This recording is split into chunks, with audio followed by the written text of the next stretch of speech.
During his Senate confirmation hearing on January 30th, 2025, Robert F. Kennedy Jr., President Donald Trump's nominee for Secretary of Health and Human Services, accused Senator Bernie Sanders and other lawmakers of taking substantial contributions from the pharmaceutical industry. The problem of corruption is not just in the federal agencies. It's in Congress too. Almost all the members of this panel, including yourself, are accepting millions of dollars from the pharmaceutical industry, Kennedy stated, igniting a heated exchange. The healthcare system is broken.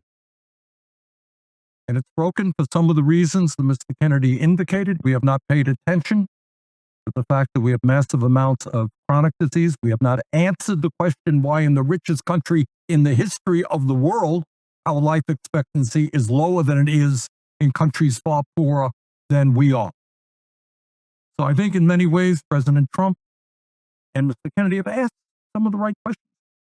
Problem is their answers will only make a bad situation worse. So let me ask Mr. Kennedy again. If we want to make America healthy, will you assure the American people that you will fight to do what every other major country on earth does, guarantee health care to every single American? I'm going to make America healthier than other countries in the world right now. Will you guarantee do what every other major country does? That's a simple question. And by the way, Bernie, the problem of corruption is not just in the federal agencies, it's in Congress too. Almost all the members of this panel are accepting, including yourself, are accepting millions of dollars from the pharmaceutical industry, protecting their interests. I thought that would go. No. I ran for president like you. I got millions of contributions. They did not come from the executives, not one nickel of PAC money from the pharmaceutical industry. They came from workers. In 2020, you were the single largest. Because I had received pharmaceutical from workers all over this country. Workers, you were not a nickel from corporate. I was the single largest acceptor of pharmaceutical dollars. No, from workers in 5 million.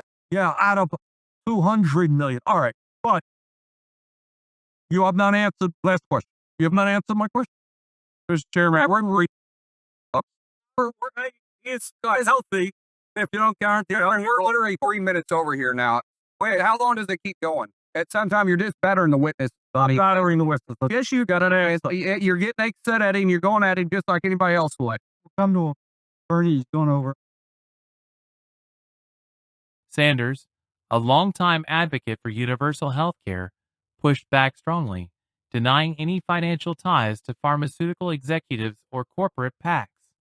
I got millions and millions of contributions. They did not come from the executives, not one nickel of PAC money from the pharmaceutical industry. They came from workers, Sanders asserted.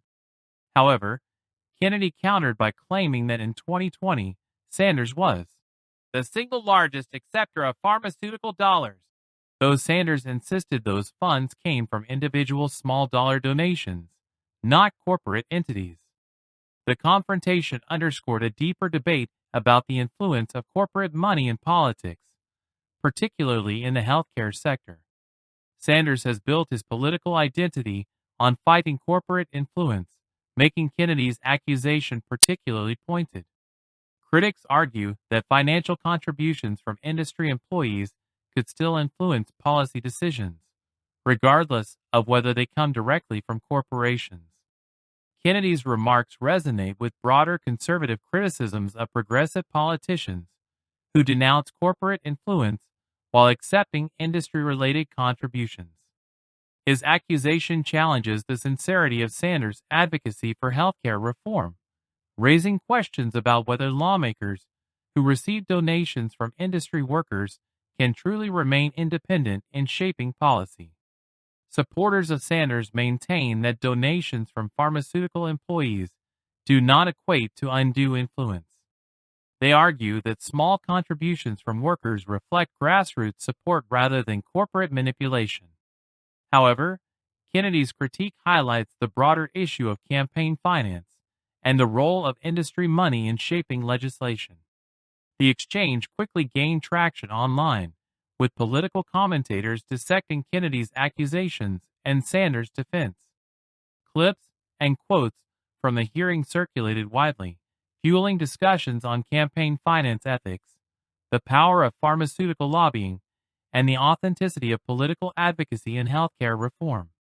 The hearing ultimately spotlighted a fundamental challenge in American politics: how financial contributions, even from individual workers, can create perceptions of influence and raise questions about the integrity of political figures who champion reforms. Whether Kennedy's accusations hold weight or not, the debate over pharmaceutical industry influence in Congress remains a contentious issue.